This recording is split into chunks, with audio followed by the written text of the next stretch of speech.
So over here, you can see that I have a bunch of video clips right here, and there are different edit points right here.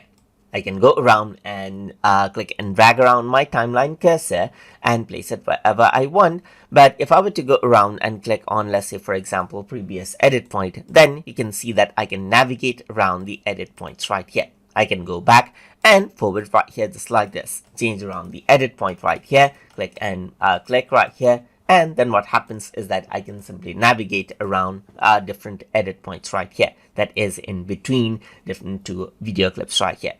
So if I were to go around and let's say, for example, click right here and go to Smart Trim, then what happens is that you get the timeline option over here, as you can see. And you can go around and zoom in or zoom out of the timeline as well.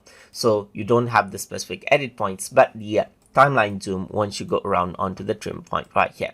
So if I were to go around over here, you can go around and add in the in and out points right here, and then continue out editing. And then to be precise with it, so let's just go around over here onto let's say Smart Trim, and if you want to be precise with it, then you can go around and zoom in right here, just like this, and you can zoom into the particular area, as you can see over here, and then you can go around and click and drag it out and adjust it according to how you like it. So that is how you can work around with edit point navigation and then work around with timeline zoom inside a Smart Trim. So hope you guys learned something as always. And as always, please like, comment, share, and subscribe.